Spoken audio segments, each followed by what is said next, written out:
លុយខ្ញុំថ្ងៃណារៀបចំសងខ្ញុំទៅឆ្ងល់អ្នកជពាក់លុយខ្ញុំថ្ងៃណារៀបចំសងខ្ញុំទៅនឹកឡើងមួម៉ៅយូរទៅមិនព្រមសងនឹកឡើងមួម៉ៅ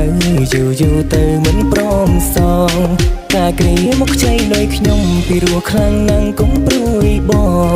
កាគ្រាមកខ្ចីលុយខ្ញុំពីរោះខ្លាំងណាស់កុំព្រួយបងឥឡូវស្ងាត់តែម្ដងខ10ដងមិនខ្ចីលើកឥឡូវស្ងាត់តែម្ដងខច្រើនដងមិនខ្ចីលើកពេលខ្ចីដូចជារហាំងដល់មកសងវិញដូចសើកសើកពេលខ្ចីដូចជារហាំងដល់មកសងវិញដូចសើកសើកមើកមើកខំមិនលើកតិចរឿងធំមើកខំមិនលើកតិចរឿងធំលុយខ្ញុំមិនមែនធ្លាក់មកខ្ញុំខំធ្វើការញឹងដុំលុយខ្ញុំមិនមែនធ្លាក់មកខ្ញុំខំធ្វើការញឹងដុំមេត្តាសងលុយខ្ញុំមិនចង់រឿងធំផ្អើអ្នកណាមេត្តាសងលុយខ្ញុំមិនចង់រឿងធំផ្អើអ្នកណា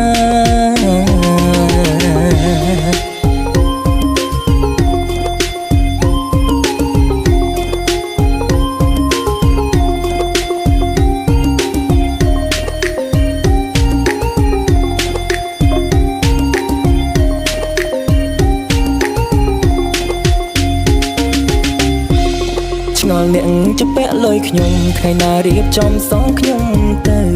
ឆ្ងល់អ្នកជពាក់លុយខ្ញុំថ្ងៃណារៀបចំសងខ្ញុំទៅ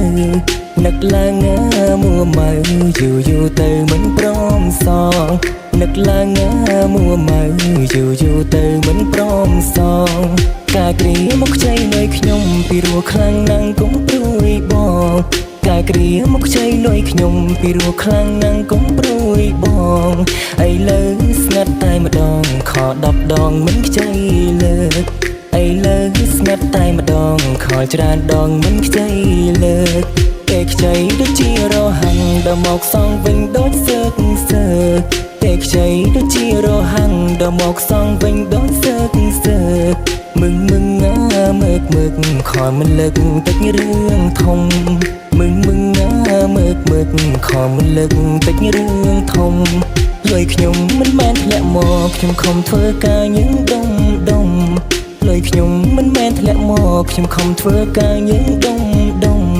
មេត្តាសងលុយខ្ញុំមិនចង់រឿងធំផ្អើអ្នកណាមេត្តាសងលុយខ្ញុំមិនចង់រឿងធំផ្អើអ្នកណា